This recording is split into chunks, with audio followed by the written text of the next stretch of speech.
kembali di diskusi kita di Metro hari ini, pemirsa, soal pasangan yang baru ini, pasangan Amin. Masih bersama kami ada Gus Coy dan juga Mas Umam. Gus, tadi elektabilitas Caimin disebutkan ini masih di bawah begitu. Bagaimana strategi teman-teman untuk hal ini? Salah apa? Kalau menurut hasil survei secara umum memang masih rendah, tapi ada survei yang khusus untuk kalangan Nahdliyin dari sebuah lembaga, saya lupa namanya.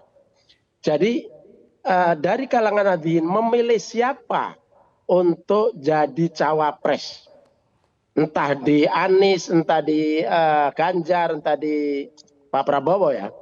Salah satu nama yang tertinggi ya adalah Caimin. Jadi memang ada nama yang muncul, Khofifah, ada Pak Mahfud, Caimin. Nah, Caimin ini menurut seingat saya itu termasuk yang tertinggi. Nah, sehingga sebetulnya dia juga diharapkan dari kalangan Nahdliyin. Nah, oleh karena itu setelah ini kita khususnya tentu saja PKB ya, dan kita yang koalisi ini untuk sosialisasi ke basis-basis Nahdliyin ini supaya Nahdliyin mayoritas Jawa Timur. Nahdliyin memang jumlahnya besar, bisa di mana-mana, kita tahu itu. Tapi bagaimana Nahdliyin yang mayoritas yang 52% dari umat Islam Indonesia yang mengaku Nahdliyin itu, kan, itu nanti mayoritas ke pasangan Amin. Itu harapan kita.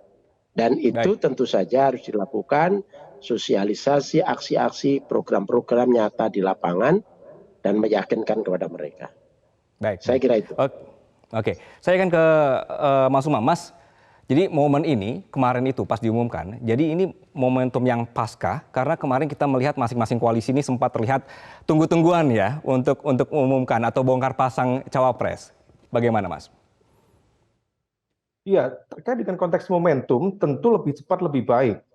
Oleh karena itu, kalau misal kemudian deklarasi kemarin sudah dilakukan, koalisi Nasdem dan juga PKB, besar kemungkinan ini akan memicu percepatan bagi koalisi-koalisi lain untuk melakukan deklarasi pasangan capres-cawapres. Maksud misalnya Demokrat sendiri yang kemarin juga sudah bersikap, tentu akan secepatnya juga melakukan perubahan sikap dalam konteks ini, melakukan keputusan kemana kemudian akan berlaku selanjutnya. Karena poros ini harus dilakukan cepat, dan itu praktis hanya ada 1,5 bulan menjelang pengetokan di KPU pada tanggal 25 November 2023 mendatang. Tetapi poin yang perlu diantisipasi di level ini adalah dalam konteks basis pemilih loyal Nahdliyin, maka PKB, mesin politik PKB, betul-betul harus melakukan kerja keras.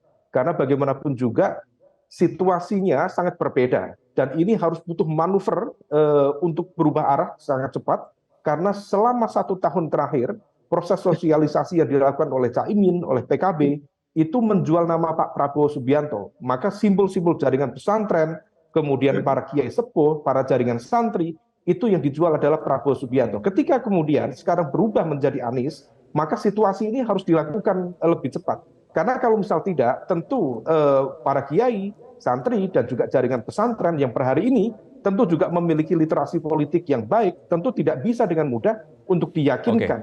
Nah, ini yang kemudian menjadi tugas berat dari Gus Coy dan timnya untuk melakukan bagaimana kemudian memberikan justifikasi supaya kemudian perubahan-perubahan sikap yang mendadak seperti ini tidak membuat banyak pihak yang kaget, terutama para jaringan santri dan juga para kiai.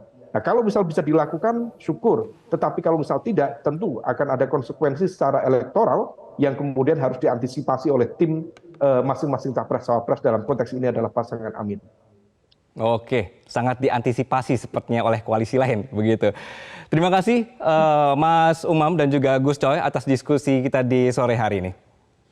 Jelajahi cara baru mendapatkan informasi. Download Metro TV Extend sekarang.